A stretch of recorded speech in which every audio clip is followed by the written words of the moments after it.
আসসালামু আলাইকুম, কেমন আছেন সবাই? চলে আসলাম নতুন একটি দর্শনীয় স্থানের ভিডিও নিয়ে। এটি হলো মুঘল তোয়াখানা। মুঘল তোয়াখানা বাংলাদেশের রাজশাহী জেলার চাঁপাইনবাবগঞ্জ জেলায় অবস্থিত একটি রাজপ্রাসাদ।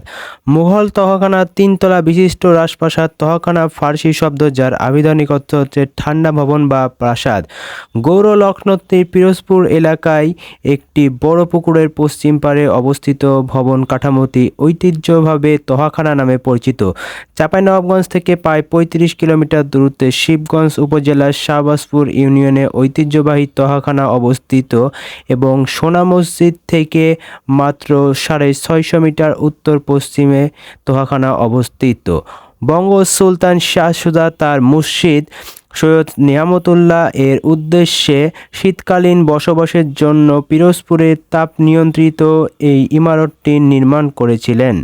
সময়ে সময়ে শাহ সুজাও এখানে বসবাস করতেন। বিভিন্ন ঐতিহাসিক গ্রন্থ থেকে জানা যায় মুঘল সম্রাট শাহজাহানের পুত্র শাহ সুজা বাংলার সুবাদার থাকাকালে ১৬৩৯ থেকে ১৬৫৮ খ্রিস্টাব্দে তার মুর্শিদ হজরত শাহ সৈয়দ নিয়ামতুল্লাহর প্রতি ভক্তি প্রদর্শনের উদ্দেশ্যে তাপ নিয়ন্ত্রিত ইমারত হিসেবে তোয়াখানা নির্মাণ করেন। জনশ্রুতি আছে শাহ সুজা যখন পিরোজপুরে মুর্শিদ শাহ নিয়ামতুল্লাহর সঙ্গে সাক্ষাৎ করতে আসতেন তখন উক্ত ইমারতের মধ্যবর্তী সুপ্রশস্ত কামরাটি বসবাসের জন্য ব্যবহার করতেন। তোয়াখানা কমপ্লেক্সের ভিতরে নাম না জানা অনেক সমাধি দেখা যায়, তাদের পরিচয় এখনও জানা যায়নি, তবে ধারণা করা হয় হজরত শাহ সৈয়দ নিয়ামতুল্লাহর খাদেম বা সহচর বলে ধারণা করা হয় এদের। গৌড়ের মতো প্রাচীন স্থাপত্য কার্য তোয়াখানা ছাড়া অন্য কোথাও দেখা যায় না। দ্বিতল ভবনটি মূলত ইট দিয়ে নির্মিত, তবে দরজার চৌকাঠের জন্য কালো পাথর এবং সমতল ছাদের জন্য কাঠের বিম ব্যবহৃত করা হয়। পশ্চিম দিক থেকে দেখলে একতলা মনে হয়, পূর্ব দিক থেকে দেখলে অবশ্যই দ্বিতল ভাবটি প্রকাশ করা যায়, যার নিচতলার কক্ষ দিকটি পূর্ব দিকে বর্ধিত এবং খিলানগুলি উত্থিত হয়েছে সরাসরি জলাশয় থেকে। মসজিদটি এবং তোয়াখানাটি উভয়ে দাফে উল বালাহ নামক জলাধারের পাশে অবস্থিত। দুটি বাঁধানো সিঁড়ি জলাধারের পানির নিচ পর্যন্ত বিস্তৃত।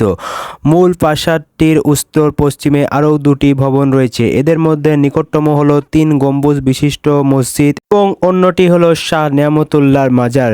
ভবনগুলো প্রায় একই সময়ে একটি নির্দিষ্ট উদ্দেশ্যকে সামনে রেখে প্রতিষ্ঠিত হয়েছিল এবং এদের ভিতরে একটি কমপ্লেক্স হিসেবে বিবেচনা করা হয়। ঘরগুলো থেকে সৃষ্ট সুড়ঙ্গ পথ প্রসারিত হয়ে জলাধারের সাথে সরাসরি সংযোগ স্থাপন করেছে। ভবনের পশ্চিমে একটি হাম্মাম অর্থাৎ গোসলখানা রয়েছে, যাতে পানি সরবরাহের জন্য অষ্টভুজাকৃতির একটি কূপ রয়েছে। প্রাসাদের উত্তর দিকে একটি ছোট পারিবারিক মসজিদ রয়েছে, এর পিছনে রয়েছে একটি খোলা ঘর যা অষ্টভুজাকৃতির একটি দুর্গের সাথে সংযুক্ত। এটা টাওয়ার কক্ষটি সম্ভবত ধারণা করা হয় ধ্যানের জন্য ব্যবহার করা হতো। এসব অলঙ্করণ রীতি মুঘল স্থাপত্য রীতিতে তৈরি। এ ধরনের স্থাপত্য বাংলায় প্রথম।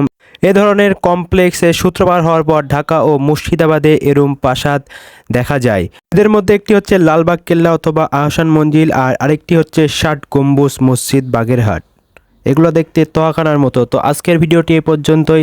কেমন লাগলো অবশ্যই জানাবেন। ভালো থাকবেন, সুস্থ থাকবেন। এরকম দর্শনীয় স্থানের ভিডিওগুলো পেতে আমার পেজটি ফলো এবং ইউটিউব চ্যানেলটি সাবস্ক্রাইব করে পাশে থাকবেন। সুস্থ থাকবেন। দেখা হবে নতুন কোনো ভিডিওতে, নতুন কোনো জায়গায়। আল্লাহ হাফেজ। আসসালামু আলাইকুম।